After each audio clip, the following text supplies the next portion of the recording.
Hey, what is going on, you guys? Ghost619 here, and today what I'm bringing you guys is another top 5. So this week's top 5, it is going to be the top 5 things Ghost did right, and all of these things were commented down below by you guys on last week's top 5, which was the top 5 things Advanced Warfare did right. So next week it is going to be the top 5 things Ghost did wrong. So go ahead and comment down below something you do not like about Ghost, something that you feel that they did wrong. So make sure you go ahead and comment that down below in the comment section, and if you guys do have any ideas for top 5s, top 10s, or top 20s even, make sure you go ahead and comment those down below if you guys have any really cool ideas for them. So let's go ahead and get right into the top 5 things Ghost did right. So starting things off, coming out the number 5 spot, this is very minor, but I do think that this is very important, and it is the scoreboard. So here in Ghost, you can bring up your scoreboard and see your stats without it blocking your entire screen. And the scoreboard is, of course, on the top right. Well, in the past Call of Duty games, whenever you bring up your scoreboard, like with AW as well as Black Ops 2, the scoreboard is like right there, it covers your entire screen. And you know, with what Ghost did, it just made they made the scoreboard really small, and they made it to the top right where it doesn't cover your vision. I do like how they did that, because as you guys do see here with some gameplay, I have the scoreboard up and I'm getting kills while having it up because it doesn't block my vision. If you try to do this in AW, you really can't, because it blocks, you know, the whole entire screen. It's very minor, but I do think that they did do this right, because if you try to go in gunfights and maybe you're looking at the score in Ghost, this is Call of Duty Ghost I'm talking about. So maybe you're just looking at the scoreboard and then someone just comes right in front of you and you can see them because the scoreboard's not covering the whole entire screen. And if that was AW and you have the scoreboard up in AW and someone comes charging at you, you won't see him at all because the scoreboard just covers the whole entire screen. So that's one thing Ghost did right, it is the scoreboard. So coming out the number 4 spot, it is the squad point system, and with this everything is unlocked and all you gotta do is earn squad points. And with squad points you can buy perks, attachments, guns, streaks, lethal grenades, and tactical grenades. And I do think that this is better than having to wait a certain level to get that perk or gun, because maybe there's like a very good gun unlocked at a high level and you know you can't get that gun because you're not at that certain level. And here with the Ghost, I guess you could say with the Honey Badger, it's a very good AR. You could have it too. Anyone could have it. You don't have to be at a certain level, so you can buy anything you want. And I do think that's very nice instead of just leveling up to get that certain thing, because that can be annoying too.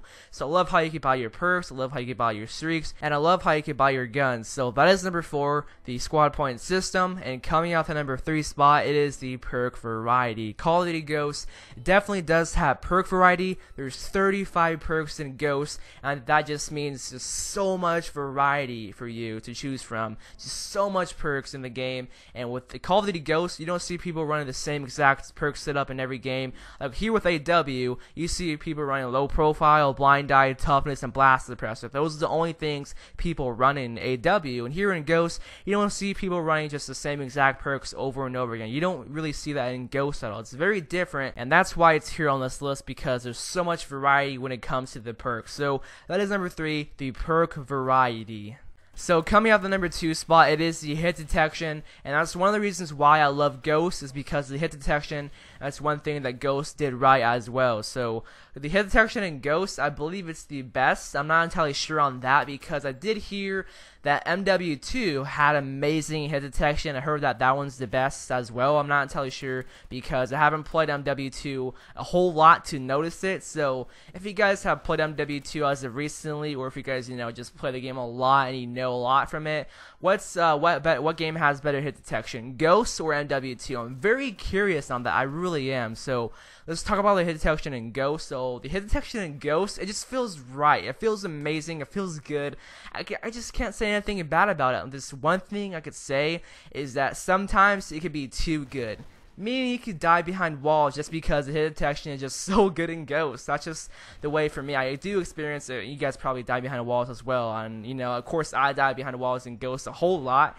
I'm not sure if that's just lag or the hit detection. I don't know. But Call of Duty Ghost definitely has really good hit detection. So that was number 2. And coming out the number 1 spot, this is a huge thing for just every Call of Duty with the multiplayer aspect. So with Call of Duty, you want to have gun variety, and that's what Ghost has. The ARs, they were very good. The Remington was very good. The SA-805, that was very underrated in my opinion. I love to use the SA-805.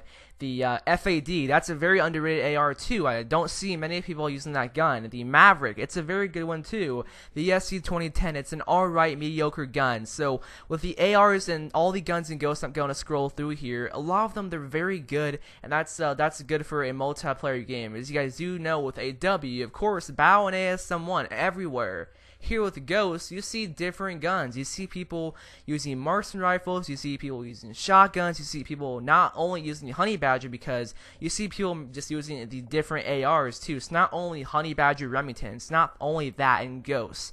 You see a lot of different guns in Ghost. That's just my opinion though, and you guys did put this down below in the comment section as well. And the reason why there's lots of gun variety in this game is because Ghost has a very fast time to kill, and with that fast time to kill, it made almost every gun usable. So with that, you would always see different guns. Just lots of guns in this game melt just because of the hit detection, and that's, I guess, very good, because you want to have different guns in a Call of Duty game being used. You don't only want to have two guns only, you know, Advanced Warfare, BAO, and ASM. You don't want to have only just two guns being the most popular, the most overused, and the most overpowered. With Ghost, you can use a lot of guns because the time to kill was very fast, and it just counted towards just any gun you could use, because no matter what, you're going to kill fast. So that was number 1. Hopefully you guys did enjoy this week's top 5, and remember, comment down below for the top 5 things Ghost did wrong, which is going to be next week's top 5. So